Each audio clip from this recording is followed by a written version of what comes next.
একজন সত্যিকারের তারকাকে কেবল তার খেলা দিয়ে নয়, বিচার করতে হয় তার ধৈর্য দিয়েও।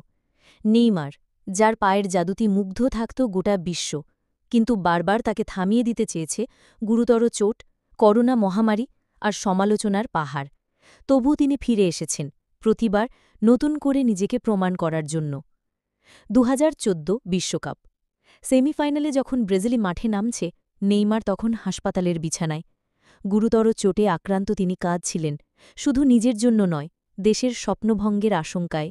এরপর ২০১৮ বিশ্বকাপ, আবারও সেই চোট, আবারও মাঠের বাইরে। সমালোচকরা তো ধরেই নিয়েছিলেন নেইমারের ফেরা আর সম্ভব নয়। ২০২০ সাল কোভিড-১৯ যখন গোটা বিশ্বকে থামিয়ে দিয়েছে, তখন এই ভাইরাসের শিকার হন নেইমারও। একজন অ্যাথলিটের কাছে তার শরীরটাই সবচেয়ে বড় অস্ত্র, আর সেই শরীরেই করোনার হানা মানে এক বিরাট ধাক্কা। শরীর দুর্বল হয়ে পড়ে, ফিটনেস হারিয়ে যায়। তবু তিনি হার মানেননি, ধৈর্য ধরে লড়াই চালিয়ে গেছেন।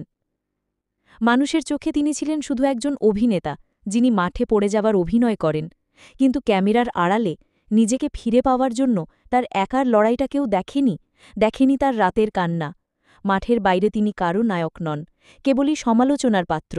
কিন্তু তিনি হার মানেননি, ফিরে এসেছেন পিএসজির হয়ে, ফিরে এসেছেন ব্রাজিলের সেই চিরচেনা হলুদ জার্সিতে। আজ নেইমার আবার মাঠে। তিনি পুরোপুরি সুস্থ, গোল করাচ্ছেন, আর মুখে সেই পরিচিত হাসি। কারণ তিনি জানেন, বারবার পড়ে গেলেও কিভাবে উঠে দাঁড়াতে হয়। হয়তো তিনি নিখুঁত নন, কিন্তু তিনি যে একজন সত্যিকারের যোদ্ধা, এটা আজ সবাই মানে। নেইমারের জীবন আমাদের এটাই শেখায়, জীবনে কষ্ট আসবে, কঠিন সময় মনে হবে সব থেমে গেছে, কিন্তু যতক্ষণ আপনি নিজে থেকে হাল ছেড়ে দিচ্ছেন না, ততক্ষণ আপনার হার নেই।